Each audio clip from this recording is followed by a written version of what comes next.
All right, that hour is 11 o'clock, so we're going to go ahead and get started. Brent, do you want to just take it away? Yes, Teresa, are you going to advance the slides as we work through them? Yes, we will. Okay, good morning, everyone. This is Brent Clark with IESA, and I appreciate everyone getting on this morning to kind of go through a quick look at what is entailed with the amendatory veto that was issued yesterday morning by the governor himself.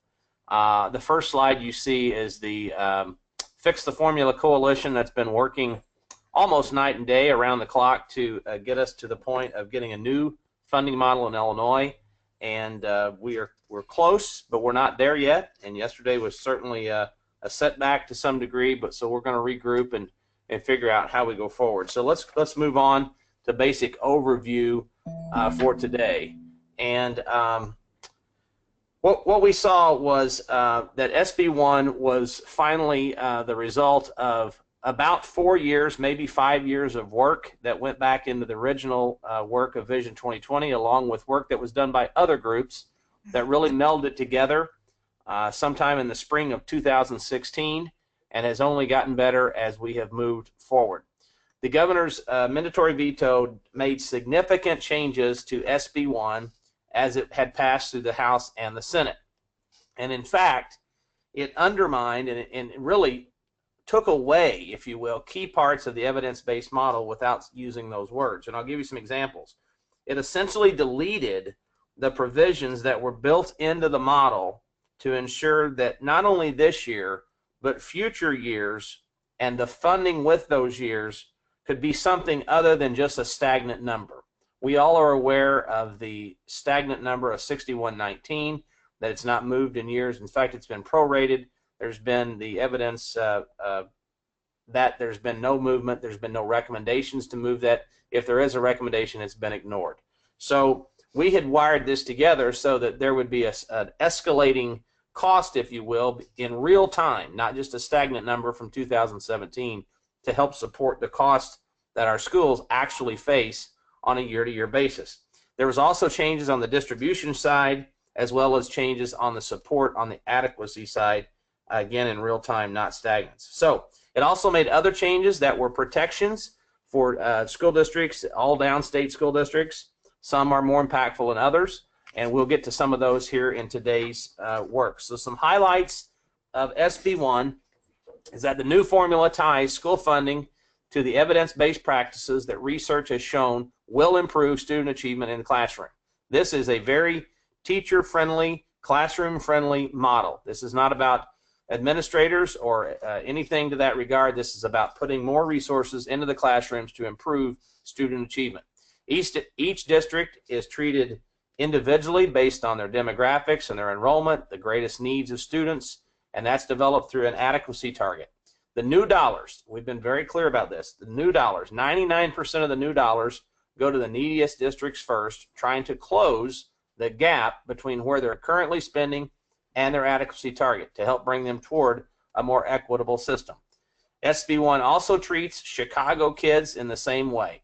I just had an email this morning of an administrator, a superintendent in a very high-flying district. They work in the suburbs but live in the city, have kids that go to CPS. Their kids, a second grader, is facing a class of 37 to 39 kids, and they're a superintendent in the suburbs. They're torn in their allegiances, but they know they want their kids taken care of just like they want their kids taken care of in their district. So this treats students in Chicago the same way we treat students across the state, and we basically phase out the block grant by eliminating it in future years and allowing them to retain that type of money that they received prior to and their base funding minimum. No district, and this is key, no district loses money because of the way we handle the block grant. There's no exceptions. No district loses money. The starting point is the amount of funding the district has this current year, and then actually FY17, and then all new state funding going forward is on top of what districts currently receive through the evidence-based distribution system. This provides for a very long-term fix for the state's worst in the nation school funding formula, and the distribution side of this, as I've talked with other analysts, is just about as elegant of a distribution as you can find literally anywhere in the country. Let's move along to the map before I turn it over to Dr. Jacoby. But there's kind of a heat-seeking map, if you will, that shows the layout of the school districts in Illinois. If you're an elementary school district, you will find yourself embedded in a high school kind of topography there. But the key here is the color. The darker the orange, the darker the red, it basically signals the poorer you are and the further you are from adequacy. If you become more along the lines of white or you get into the blues, then you are probably beyond what we consider to be adequacy. So you can see that something around 80-some% of the districts are below adequacy. And a lot of that is in outstate Illinois.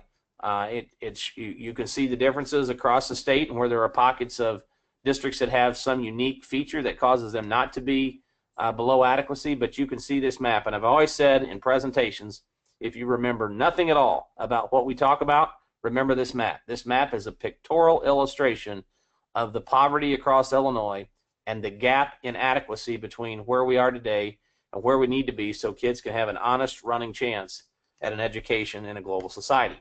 So remember this map, use this map locally to talk about that and find your own district on there to show people kind of where you stack up. With that, I'm going to turn it over to, I believe, Dr. Jacoby, and let him walk through some additional slides. Thank you, Dr. Clark. And as we work now into the amendatory veto and look at some of the details, what you're seeing on the screen right now are the major issues that are changed in SB1 by the governor. And we're going to walk through the adequacy target components, which removes, as we've talked about, protections on the cost shift, changes the regionalization factor, and really makes adequacy frozen at 2017 levels. Those are very, very significant impacts on this model and would make it be arcane in rather short order. We'll also look at how it modifies local contributions. For those districts that have TIF and PTEL implications, you will definitely want to be paying attention as we talk through that. And then also the hold harmless has been changed, as well as distribution related issues related to the amount of funds that are actually allocated on an annual basis by the legislature, and this is going to really impact all Tier 1 districts. The districts farthest away from adequacy are going to lose resources under the reduction in equity in distribution of funding. And then finally, we'll talk about the negative impacts on Chicago students, which has been what we thought was going to be the major focus of the mandatory veto, but all these other pieces above that have also been included and are very significant. I wanted to just take a minute, if we move on to the model slide here, and remind everybody just very, very quickly of the pieces in the evidence-based model. The first is an adequacy target, and that adequacy target is unique to every single school district. The second is calculating where a district already is, looking at their local capacity, as well as the state funds that they currently have, and then finally calculating what their gap looks like. And in this picture here, you see obviously what we depict across the state of Illinois. Some districts have large gaps, other districts have small gaps. So then the distribution formula really it takes over then to try and compensate for the differences in those gaps, and over time should allow the districts like District 3 to begin to catch up and get closer to adequacy in short order. That's the way the model itself works. But each of those components is complicated, and yet I think, as Dr. Clark said, there is an elegance to this that really tries to take into consideration all district needs. The model is based on, if you go to the next slide, an assessment of adequacy. And there are 27 essential elements that are utilized in the model to drive a adequacy dollar amount for every single district.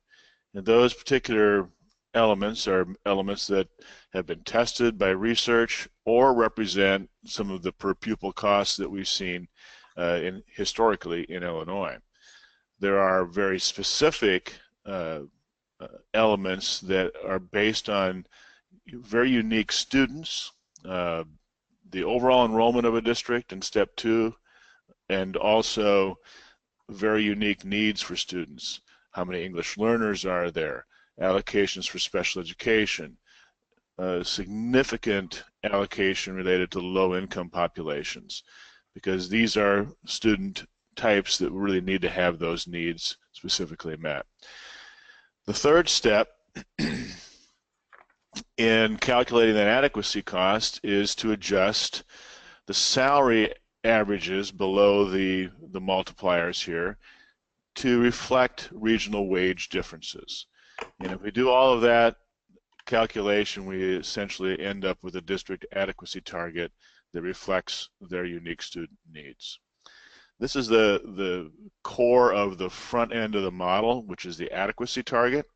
But as we begin to walk through the other pieces, we're going to talk here a little bit about what the governor's amendatory veto does in this particular situation. So I'm thinking, is Ralph Martiri with us? Ralph is going to join us, but we just got off some calls with the state, so he might be getting on. Ralph is not on. Okay, so then I'll take this next piece here. One of the issues around calculating adequacy is we tried our very best to make sure that we put protections in place to make the model be relevant over time. And on the screen you can see the SB1 protections and things that were put into the model to drive that. So we protected against a cost shift. Any cost shift that might happen, which is already happening with Tier 3 for school districts even this year, would begin to be recognized as a cost of doing business at the local level, and it would be assumed within the adequacy target.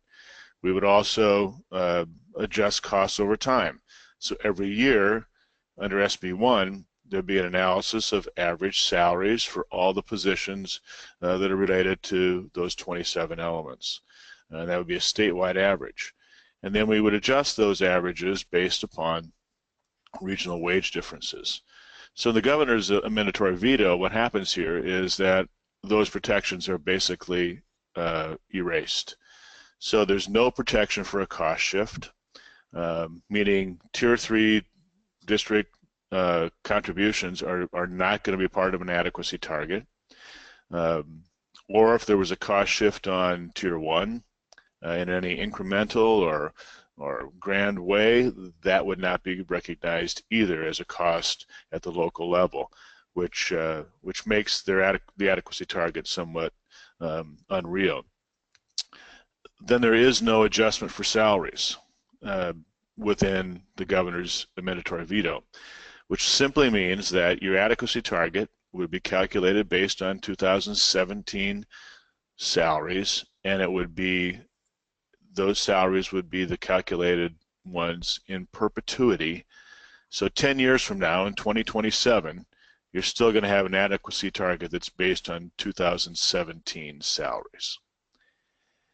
And finally, the regionalization was changed. The regionalization was dropped down to 1.04 from the 1.067, and it affects all districts in Cook, DeKalb, DuPage, Grundy, Kane, Kendall, Lake, McHenry, and Will. And what that will mean is simply this: your adequacy target, if you're from those counties, will not be reflective of the real cost of hiring teachers, considering the wage differences that we have across the state. You will have an adequacy target that's lower, and therefore you will look higher funded, and you'll get less distribution of resources through the model. Let's move on to the next slide.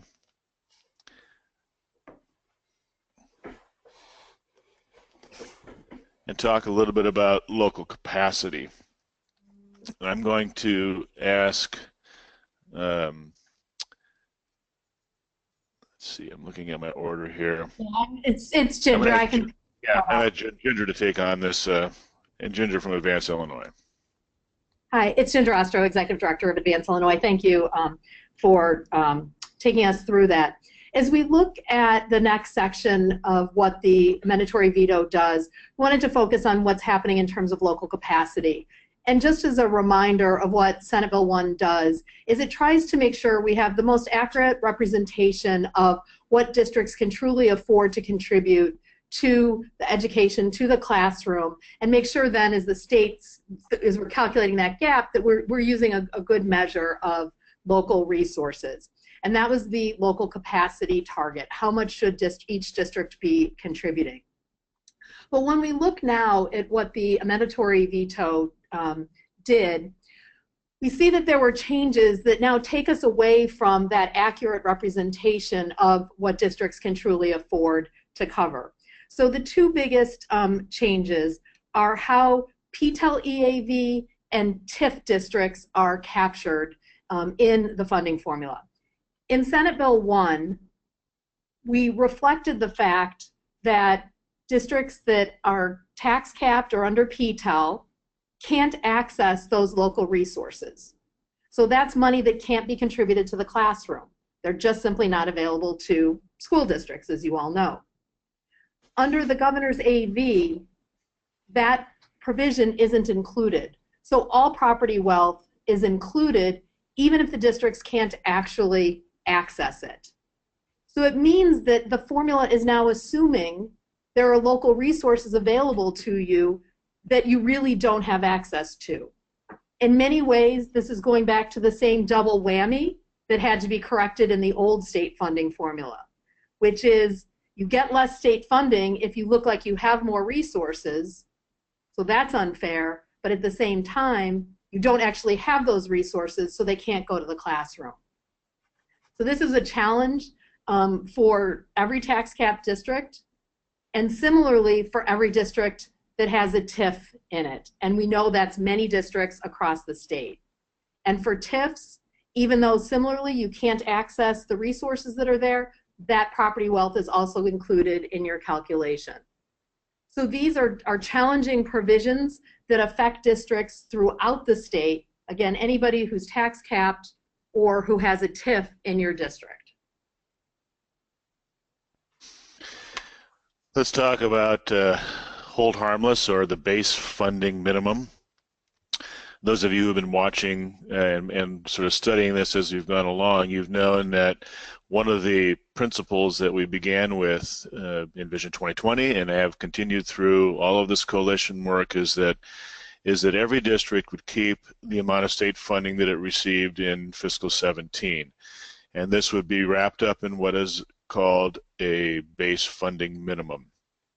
The idea being that as we make this transition to a new formula, that no student would lose money. And the way the base funding minimum works in the out years then is that each year what you've received in that year now becomes the base funding minimum going forward into year 2 and year 3 and so forth. And this allows us to really focus on new dollar distribution that's driving toward equity and adequacy without seeing any diminishment on the back end. And we also added one other component to Senate Bill 1, which we think is very, very important, and it's called a base funding minimum, or a minimum funding level. And that minimum funding level is something that sort of guarantees that as the state makes determinations on appropriations, if an appropriation doesn't hit a certain mark, then the distribution of dollars goes more toward the Tier 1 districts so that we continue to spend the dollars to try to bring them into adequacy. Let's look at how the AV then affects some of these issues. So the district hold harmless. Everybody would get what they got before. Was a really solid principle again all the way through. what happens here when you talk about a district hold harmless versus a per pupil hold harmless is that if a district is losing enrollment, it wouldn't lose its base funding minimum. However, it would get less distribution because the distribution is based on enrollment. So we serve a district well that's losing enrollment if we use a district hold harmless and let the distribution model even out against their overall funding. The governor's amendatory veto would actually eliminate the district hold harmless and convert to a per pupil hold harmless in 2020. In that year and then going forward, districts that are losing population would be losing part of their hold harmless or their base funding minimum and would see a loss in funding. They would also see a difference on the distribution side as well. The next slide addresses this minimum funding level. And as I said, if dollars aren't sufficient to meet the level in SB1, then what happens is that more money gets shifted into Tier 1, more districts would be in Tier 1, and those districts would receive more equitable distribution of funds, and other districts would be going forward with their hold harmless. The governor's amendatory veto allows more funding to flow to the less needy districts in Tier 2, 3, and 4 because it eliminates this minimum funding level. So let's take an example. I mean, this year there's a $350 million allocation. That would exceed the minimum funding level, so all 4 tiers would be funded in the proportions that that have been established. If next year all that is allocated is $100 million, it would fall below what the minimum funding level is in SB1. But if the governor's amendatory veto were in place, those dollars would be spread now across all 4 tiers, and much less opportunity in Tier 1 for those districts farthest away from adequacy to get to adequacy would be relevant. And that would change considerably, I think, the impact of the model, which is really intending to try and work those districts up the ladder until they can be more adequately funded.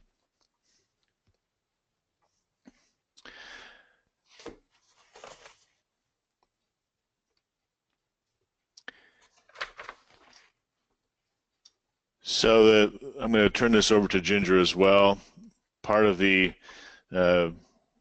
issue that the governor has been speaking about for weeks has to do with CPS, Chicago Public Schools, and we have some really good statistics here to share.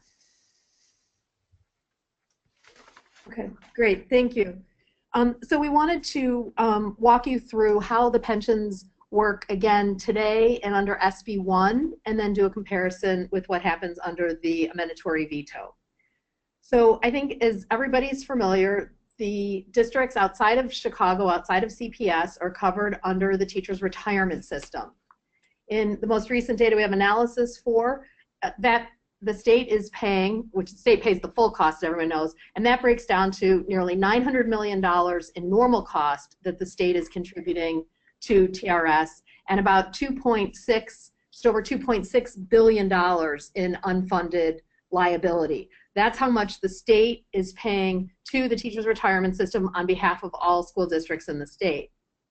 On the flip side, when you look at the current state, the state is only giving $12 million to CPS for pension contributions. Under SB1, that would be $221 million that would be given to CPS to then pay its pensions, because CPS has to make that pension payment directly to the Chicago Teachers Pension Fund. So you can see just the real disparity in the current situation and how the SB1 is trying to move that forward. So now let's look at the specific changes that are impacting CPS.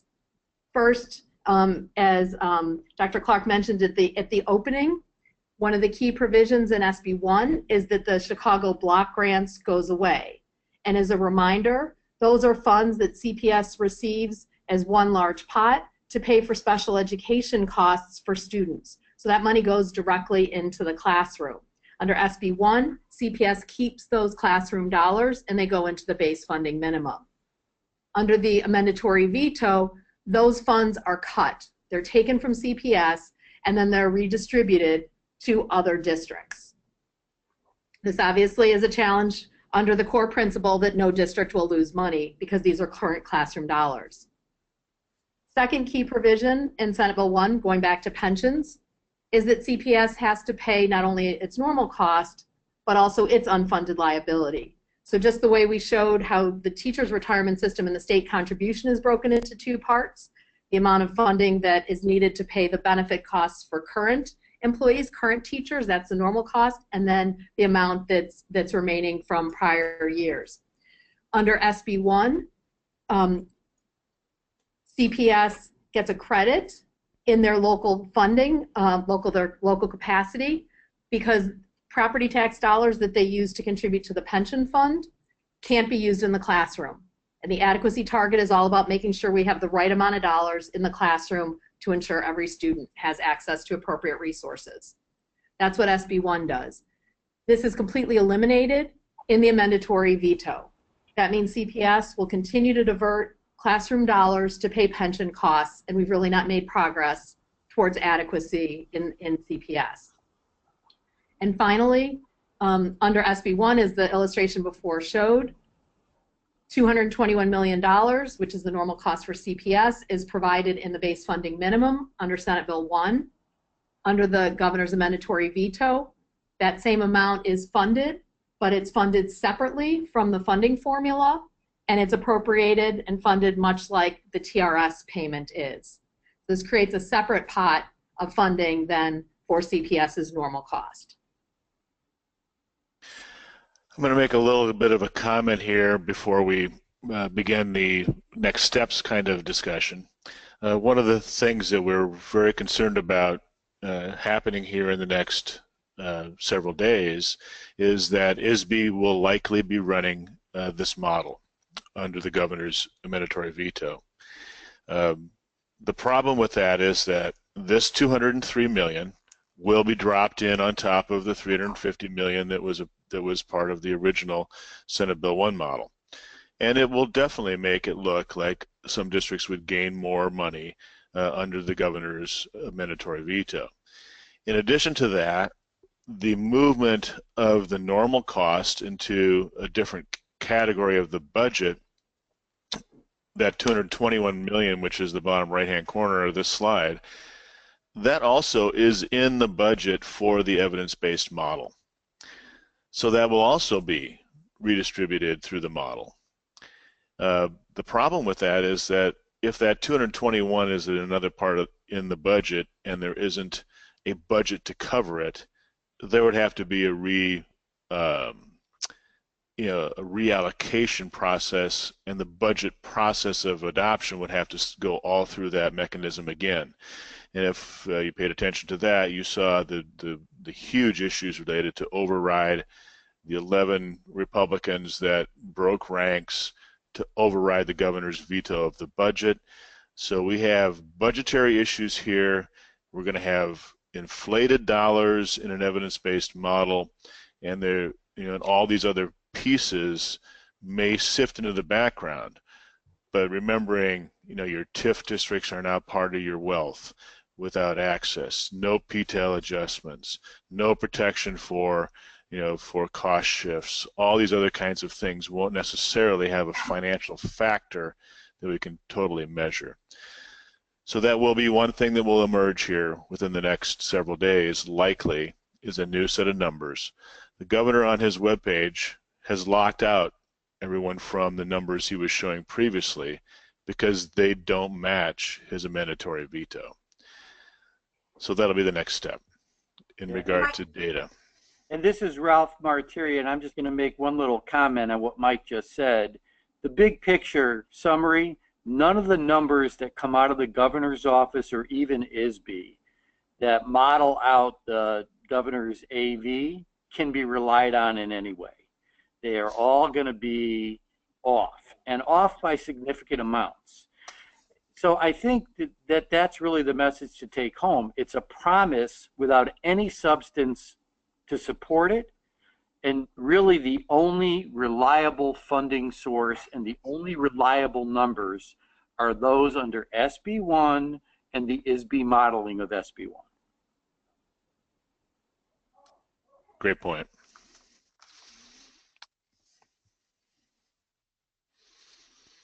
And Mike, if you don't mind, I'll just throw in a little color commentary at the end. I apologize to everyone for signing on so late. I was having, shall we say, technical difficulties with signing.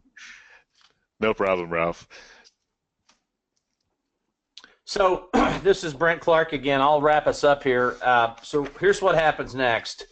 This is a very, very easy to follow but slick diagram to show what's going to happen now that the AV has occurred. So the AV has been entered into the Journal of the Illinois State Senate. They have 15 days in which they must act. We believe that will fall on August the 16th. And it will take 36 votes to take an action or the bill dies. Those 36 votes could be placed on the acceptance of the amendatory veto or the override of the amendatory veto and restore it back to its original form. If you follow that chart, and I'm hopeful everyone can see that on your screen, you can see the acceptance then or the override, whatever happens in the House, and we're hopeful it doesn't die there, then it is kicked to the House, out of the Senate and to the House. Once the House receives the action that the Senate took, that could be an action to override, that could be an action to accept. But once the House receives that action, then the House has a singular option. They would have to follow what the Senate did. So if, in other words, if the House had a desire to concur, but the Senate took a vote to override, the only vote that the House could have would be to override. So the Senate will dictate which path we go, override or accept. Once the Senate makes their move, then it goes to the House. The House has 15 days also to act after they receive the motion from the Senate. In the House, it will take 71 votes to either concur or override. If they fail to achieve 71 votes to concur or override, the bill dies. If the bill dies, we are left with no funding distribution from the state to the schools. That is a terrible outcome for this. If the bill is accepted in the Senate, it's accepted in the House, then we are essentially stuck with a different version of what we have today because it will be stagnant. It clearly shows no intent to fund this thing going forward, and we will be slightly better off, but hardly noticeable. And within a year or two, we'll be right back to saying, hey, I thought we fixed this, and the reality is we will not have. So if we override in the Senate, we override in the House, then we have a fix that really addresses 20-some years of problems in school funding. And we're hopeful that that the legislators can either figure out how to compromise to get a deal put together with some negotiations that are still ongoing to get enough votes for the override, or people realize how significant and how crucial this is and recognize the difference between SB1 and the governor's amendatory veto. Look, we're fully aware that there's been one amazing campaign to discredit this bill and the components of it. In fact, it's been really the oldest trick in Illinois politics, and that is to try to divide our state against itself, create dissension between school districts, create dissension between regions, certainly create dissension between downstate and Chicago, the suburbs and Chicago. And all of that has polling value, and it's been used expertly around the state. The truth is most educators really do care about not only their kids, but all kids across the state. And that's kind of been the push of SB1. And just to kind of wrap it up on the last slide, it's important to remember SB1 recognizes individual student needs for the first time ever in an Illinois school funding. It accounts for local resources in a very accurate way. It closes gaps on funding and keeps them closed. And that is very, very important. It's what Dr. Jacoby was getting at. It doesn't leave the back door open for the money to be taken away and other maneuvers that we see inside the AV. And it provides a stable, sustainable system. It puts a floor in this thing where we can grow districts toward adequacy, and we can have our rural schools, our downstate schools, start to catch up, and even Chicago start to catch up with some of our districts that have had and do have great resources available to them and do a wonderful job educating their kids. SB1, some people have asked me, and they asked me this in the media, I guess it was Monday, they said, is this the perfect bill? And I said, no bill that passes is perfect, but SB1 is an excellent bill and does a lot of good for a lot of kids across Illinois. So we will leave it with that. I would just encourage superintendents to recognize that we are involved in an ideological battle here that far exceeds anything around an evidence-based model. There are things being negotiated that are peripheral to education, and in some instances not even attached to education, that are being attached to this scenario. And until our legislators and until those with a vote are tired of fighting each other, then this will continue to be an unresolved issue. Once they get weary in the fight, perhaps they'll come to the table and get this knocked out. I would tell our superintendents to plan on missing 2 general state aid payments, meaning the 2 August payments. I do not see this being resolved until probably the end of August in a best case scenario.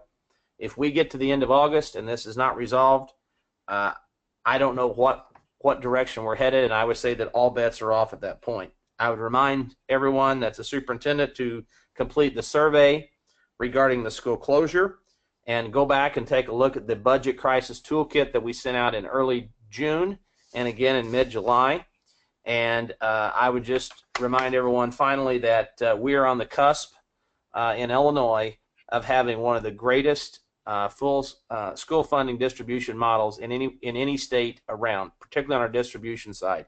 Or we're on the cusp of utter chaos, and it's a fine line that we're walking here as a state and as community members along getting that resolved. So everyone stay in touch. We will be back in touch. This is our first glance at the AV, but this is a pretty deep dive, probably more so than people expected, but it gives you a taste of how critical some of the details are in this bill and how some of the work has been going on for a long time to get this fixed and get it fixed right. So I thank everyone for being on, and I'll turn it back over to Teresa and Ginger for closing.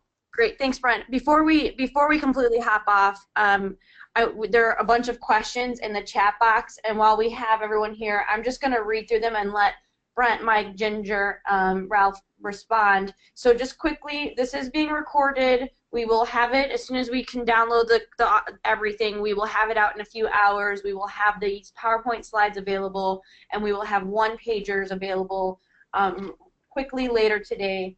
There are a few questions. I'm just gonna read through them and let folks respond. So first question is, will 1124 be considered as a new funding source that is more equitable to all schools? Anyone want to take that? Well, Senate Bill 1124 was a proposal that came out of the Senate GOP. Right now, that bill has not passed out of committee. There's been nothing really that has happened with that bill. If it were to emerge as something that we would get on the table, it would have to go through all those steps. I think there are components of 1124 that the Republicans would like in negotiations, and those are still under discussion.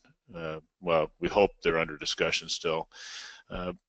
The one bill that's been talked about as being something that the Republicans would like to see is 1125, which had to do with waivers for certain mandates, but also included some referendum options for voters to initiate that, if approved, could require a district to lower its levy by up to 20%. So there are some other issues with 1125 that obviously from the Alliance perspective and this coalition we have not supported. Yeah, and one quick thing on 1124, it's another attempt to just get people distracted from supporting SB1. As drafted, it cannot pass. It would literally not gain the support of any Chicago or Cook County based legislator, so it's dead on arrival. It can't pass, number one. And number two, it's fatally flawed from both an equity and an adequacy standpoint. Literally, if it became law, any school district that lost headcount, even a school district well below adequacy, would lose funding. It's not equitable, it doesn't work, it doesn't fully fund EL, and it can't pass politically. So 1124 as a vehicle itself is simply not viable. Thanks. The next comment is the veto does not reflect 90% agreement with the components of Senate Bill 1. I'll let folks respond if they want. Yeah, I was kind of talking with a reporter the other day, and I said, I mean, if the governor liked 90%, he actually AV'd probably 80%. I mean, when you think about all the changes, the locking in of adequacy to 2017 levels, all of that is not a 10% AV. It's significant. There's a Yeah. question No, I'm sorry, and to Mike's point, the AV actually flies in the face of what the evidence-based model tries to establish, and that is a system that identifies an adequacy target based on real costs of implementing practices that the evidence indicates will actually help children achieve. The governor's veto does not satisfy any of those principles and actually runs contrary to all of them. So I'm gonna try to run quickly through the questions because there's quite a few on here. So we'll try to keep. I'll try to be brief in the questions and brief in the answers so we can get through everybody's questions and know that we can follow up afterwards. So there's a question about data currently being collected, and the question is all the data currently being collected for Senate Bill 1 through current collecting instruments, or will there be additional reporting that will be required over the next year, assuming Senate Bill 1 is overridden? If Senate Bill 1 is overridden, most of the data that is required to run the model is already available. If the governor's AV were to rule, then there are data sets that still need to be collected, such as what is the TIF increment for every school district and adding that to their EAV for their wealth calculation. Things like that are going to be a little bit more difficult to do. And even that question was asked of ISB, will they be able to do this? And they haven't given an answer yet. Great. The next question is gathering the data to determine total property wealth of a district took considerable effort with the county clerk's office in Cook County. The data available is dated. The data available is not comprehensive. The question is, I recognize this is a Cook County specific concern. How does the governor's veto provide for gathering such information? There's no instruction in the veto in that regard. It just states what the data sets would be, and then it would be up to the State Board of Education to work with the other agencies to identify those data sets. Great. Question, is the local capacity target the property tax revenues for the 4 operating funds or some other levy combination? The local capacity target actually works with your total EAV and your total adequacy target, and it creates a ratio of those two. Then it compares that ratio to all the other districts in the state and does a normal distribution to attach a % of local funding that a district should be able to provide. So it sort of equalizes that local effort. We don't use any sort of existing tax rates at all. We just simply look at wealth and need and then distribute that across the state equitably. Great. Question, I think we might have answered this a little bit in the chart on the path forward is Senate Bill 1, the comment is Senate Bill 1 will not move forward as it is, the veto will not be accepted either. What is the legislative path we should be pursuing? I think the legislative path to pursue right now is to simply override the governor's AV and push Senate Bill 1. The negotiations that are going on behind the scenes are going on behind the scenes, and they deal with different aspects of the legislation, like where the pensions for Chicago will ultimately be resolved, whether in a separate trailer bill that's pension only or included in the formula. That'll be resolved, and that'll be resolved behind the scenes. And then the discussions on the governor's request, Republicans' request for things like the tax credit for people who send their kids to private school, and the 1125 bill, I think Mike did a nice job summarizing. That's all going to go on behind the scenes. So while that's being worked out, what we really need to do is create the political support to pass SB1 as is, and then if there's an accommodation needed to get the final Republican votes on the bill, that will be worked out by the legislators behind the scenes. Great. And I would submit that those negotiations and those conversations that Ralph is talking about are in fact occurring. They started occurring yesterday afternoon after the AV was delivered. Both parties recognize this has to be fixed. Great. Under SB1, what data sources are being used to define adequacy levels? We are now in FY 2018 or school year 2017-2018. As an example, will ISB use AFR data from FY 2016 or school year 2015-2016 data? The way that the bill is designed is it will use the most recent available data. So, if there is AFR data, for instance, to calculate the per pupil allocations for gifted and for operations and maintenance and those kinds of things, it will utilize the most recent available data. There's no way to make it be current in terms of some of those. Now,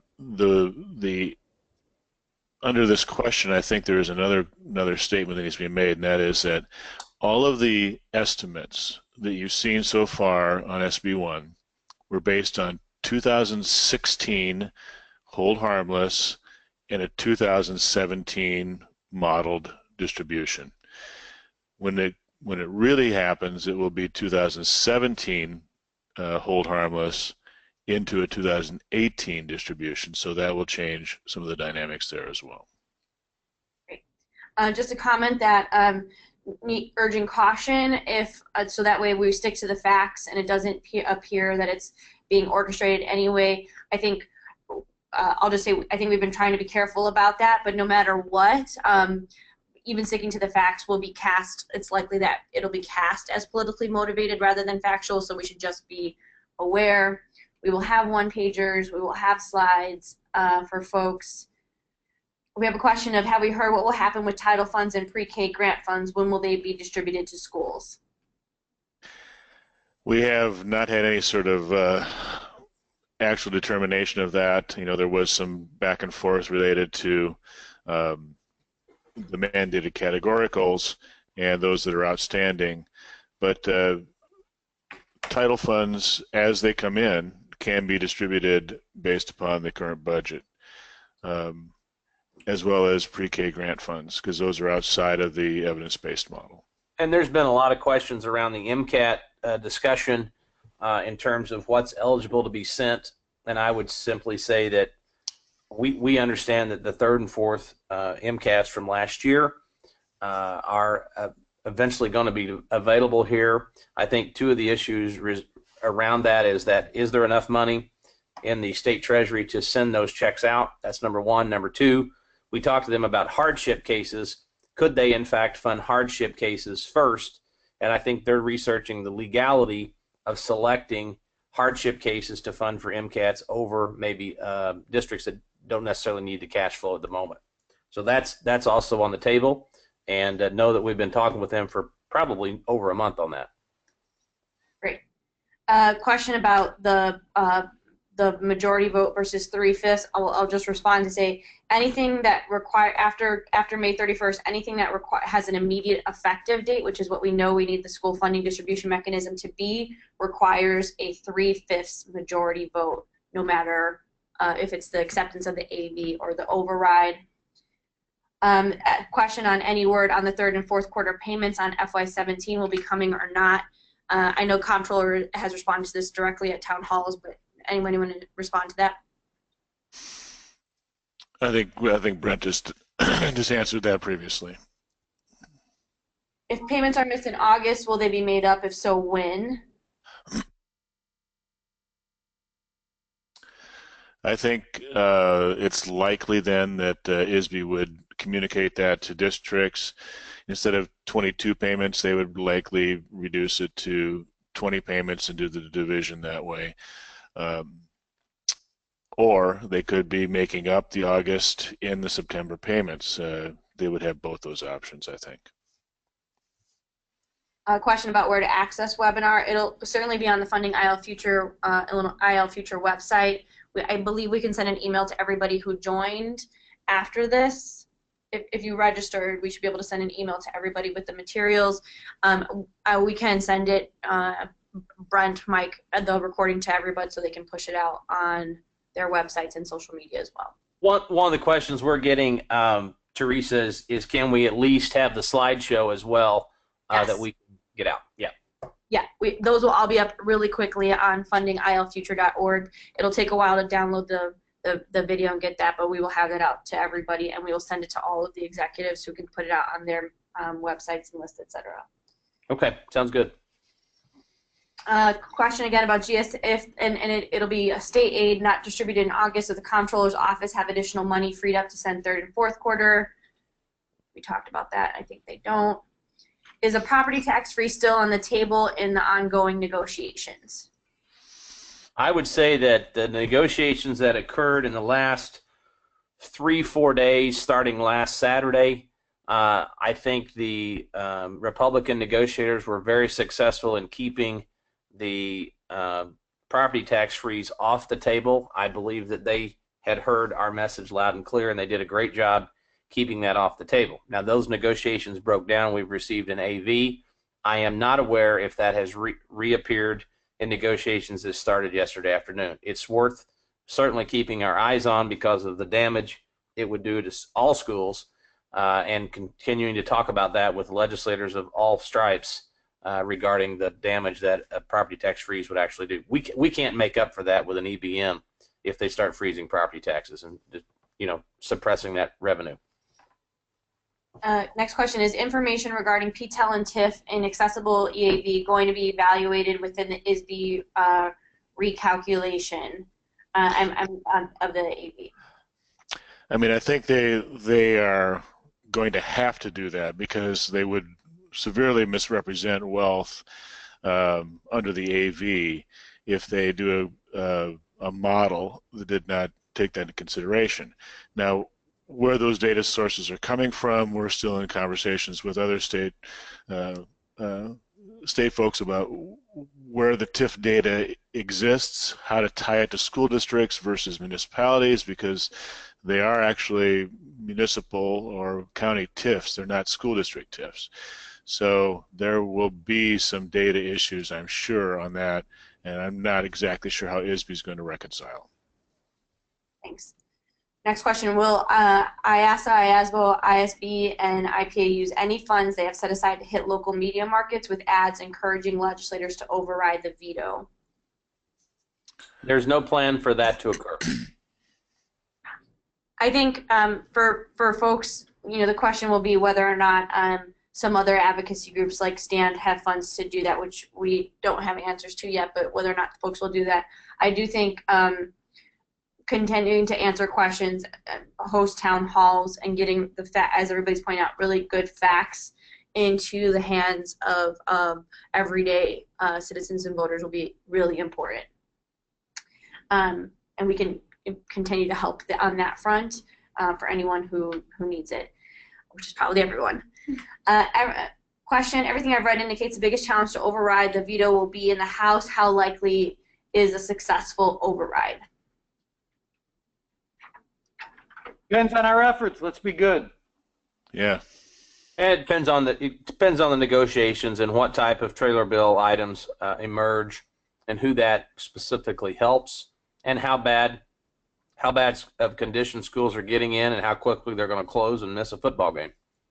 That will all play into this recipe. I agree.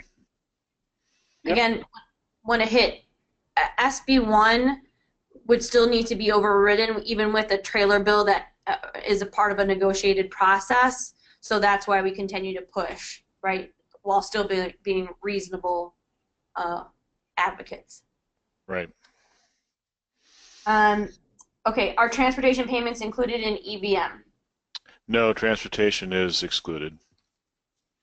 So the three that are out are transportation, special ed transportation, and special ed private tuition, among others, but the main three that folks And early childhood also.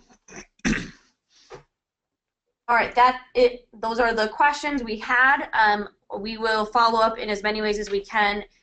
You can look at, in just a short time, funding ilfuture.org for just as a repository for all of these materials, and we will get them out quickly to everyone, including really much more digestible talking points. If you need anything else, please do let us know, and thank you all for joining us at this critical moment.